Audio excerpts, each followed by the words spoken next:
உதயநிதியை பற்றி ஓகே, உதயநிதின்னு சொன்னாலே ரொம்ப சிரிப்பு வருது. அது ஏன் சிரிப்பு வருது அப்படின்னா, அது ஒரு பெரிய கொனன்றம். அது ஒரு இயற்கையிலே இப்படி ஒரு விஷயம் இருக்கிறதே ஒரு நகைச்சுவையான விஷயம். அது ஏன்னா, மனிதர்கள் இருப்பாங்க, அறிவு குறைபாடோடு இருப்பாங்க, இல்லை ஒழுக்க குறைபாடோடு இருப்பாங்க. அது தனி மனிதர்கள், அவர்களுடைய ஒரு இருப்பு. அதை பற்றி நம்ம பேசுறதுக்கு இங்கே இதில்.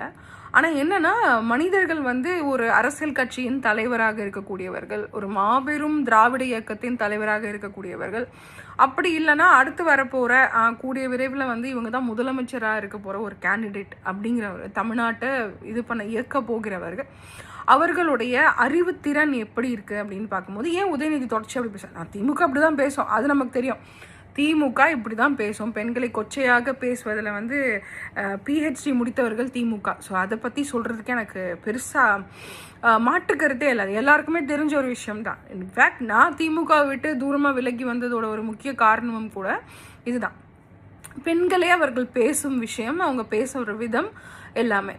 ஆனால் ஒரு முக்கிய காரணம் ஏன் இப்போ உதயநிதி இப்படி பேசினாரு அப்படின்னு பார்க்கும்பொழுது, அது அறிவு குறைபாடுலேருந்து வருது தான். அறிவு குறைபாடு அப்படின்னா, காவிரி நீர் குறித்து பேசும்போதோ, இல்லை மேகதாது குறித்து பேசும்பொழுதோ, இல்லை கபிநீர், இது மாதிரி எந்த விஷயங்கள் குறித்து, இந்த விவசாயிகள் டெல்டா பிரச்சனை குறித்து பேசும்பொழுது அது குறித்த அறிவு இருக்கணும், அது குறித்த டேட்டா இருக்கணும். என்னதான் பேப்பரில் எழுதி கொடுத்தாலும் சில சமயம் அதை தாண்டி சில விஷயங்களே, கருத்துக்களே அவங்க சொல்ல வேண்டி இருக்கிறது. அது உதயநிதிக்கு முடியலை அப்படிங்கும்பொழுது அவர் என்ன பண்ண முடியும்? அவர் ஆபாசத்தை கையில் எடுக்கிறாரு. ஆபாசம்னு கூட சொல்ல போனால், இன்னும் இந்த ஆபாச ஜோக்குகள், டபுள் மீனிங்காக பேசுறது, அது தொடர்ச்சியாகவே. இப்போ ஜெயலலிதாவோட சினிமா படத்தை போட்டு நமிதாவோட படத்தை போட்டும் இப்படி தான் ஒரு தடவை பண்ணினார். அதுக்கப்புறம் பார்த்திங்கன்னா, எடப்பாடி பழனிசாமியும் சசிகலாவையும் சேர்த்து வச்சு ரொம்ப கொச்சையாக பேசினார். அதே மாதிரி இப்போ த்ரிஷா அவரை ரொம்ப, அதாவது த்ரிஷா ஒரு ஆக்ட்ரஸ், அவங்களுக்காக பேசல, இவருடைய கேரக்டர் எப்படி இருக்குது, உதயநிதி அப்படிங்கிற ஒரு அரசியல்வாதியோட கேரக்டர் எப்படி இருக்குன்னா, அறிவு குறைபாடு, he lakhs intelligence. So obviously அங்கே எதுவுமே இல்லாத இடத்துல கேஷுவலாக இதுதானே அவங்களுக்கு பேசி பழக்கம், ஸோ இந்த மாதிரி ஒரு விஷயத்த பேசலாம் அப்படின்னு பேசுறது தான். இந்த மாதிரி ஆட்களை விவசாய சங்கத்தினர் முதல்ல எப்படி சேர்க்குறாங்கன்ற கேள்வி இருக்குல்ல. ஏன்னா விவசாயத்துக்கு மேலே நம்ம ரொம்ப மதிப்பு வச்சுருக்கோம், மரியாதை வச்சுருக்கோம், பல சங்கங்கள் மேல் நம்ம மரியாதை வச்சுருக்கோம். நீங்கள் யாரை கூப்பிட்டு அரசியல்வாதின்றதுக்காக விவசாயம் பற்றி ஒன்றுமே தெரியாத, காவிரி பிரச்சனை பற்றி ஒன்றுமே, ஏன்னா அவரெல்லாம் என்ன பேசுவார், அவங்க அப்பா மு.க. ஸ்டாலின்லாம் ஏதாவது ஸ்கிரிப்டை எழுதி கொடுத்துட்டா ஒரு 4 அவங்களுக்கு தெரிஞ்ச ஒரு ப்ரீ மேனேஜ், ஒரு ப்ரீ பிளான்டு இன்டர்வியூ செட்டப்பில் உட்காந்து பேசிட்டு போயிடுவாங்க. அவங்களால எக்ஸ்டெம்பரைஸ் பண்ணி டக்குன்னு ஒரு விஷயத்தை பற்றி பேசுங்க அப்படின்னா மு.க. ஸ்டாலினுக்கும் பேச வராது, உதயநிதிக்கும் பேச வராது. கடந்த 5 வருஷத்தில் நம்ம பார்த்துட்டோம்.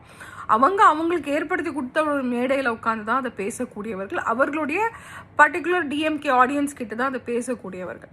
அப்படி இருக்கக்கூடிய பட்சத்தில் இந்த மாதிரியான மிகப்பெரிய டாபிக்ஸ் எல்லாம் இவங்களுக்கு பேச வரல. அவங்களுக்கு வழக்கறிஞர் அணி இருக்குது, அவங்களுக்கு நிறைய பேர் அறிவுள்ளவர்கள் திமுகவில் இருந்தாலும் திமுகவின் தலைவர்களுக்கு அந்த அறிவு இல்லை, அறிவு போதாமை, அறிவு பற்றாக்குறை. அதனால் அவங்க என்ன பண்ணுறாங்கன்னா, இந்த மாதிரியான ஆபாசத்தில் இறங்குறாங்க, ஃபில் இன் த பிளாங்க்ஸ் மாதிரி. ஏன்னா அது மட்டும்தான் அந்த மண்டைக்குள்ளே ஓடிட்டுருக்கு. ஸோ இந்த மாதிரியான ஏற்கனவே கடந்த 5 வருடம் இது மாதிரி அசிங்கமாக பேசி பொன்முடியிலேருந்து, ஸ்டாலின்லேருந்து, உதயநிதியிலேருந்து அசிங்கமாக பேசி தான் திமுக மக்கள் டாட்டா பாபாய் அப்படின்னு சொல்லி அமிச்சிட்டாங்க. அப்படி இருக்கும்பொழுது இன்னும் இது போல் பேசிக்கிட்டே இருந்தாங்கன்னா, அடுத்து வர உள்ளாட்சி தேர்தலில் திமுக நிச்சயம் மண்ணை கவும் அப்படின்னு தான் சொல்லணும். ஸோ இதுக்கு மேலேயும் திமுக தன்னை மாற்றிக்காது, தன்னுடைய டிஎன்ஏ மாற்றவே மாற்றாது. நாங்கள் இப்படி தான் இருப்போம், இதை மீறி எங்களுக்கு ரசிகர்கள் இருக்காங்க, இந்த பேச்சுக்கு ரசிகர்கள் இருக்காங்க அப்படின்ற ஒரு வாதத்தை திமுக முன் வச்சதுன்னா, போயிட்டு வாங்க ராசா, போதும் உங்களுடைய கடமை, நீங்கள் தமிழ்நாட்டுக்கு ஆத்தினது, நாங்கள் புது பிளேயர்ஸை பார்த்துக்குறோன்னு இப்போ விஜயை கூப்பிட்ட மாதிரி அடுத்து வேறு யார் வந்தாலும் அவங்கள அரவணைக்கக்கூடிய இடத்துல தான் தமிழ் மக்கள் மாறிடுவாங்க. திமுகவை விரட்டி அடிக்கக்கூடிய இடத்தில் தமிழ் மக்கள் ரொம்ப தெளிவாக இருக்காங்க.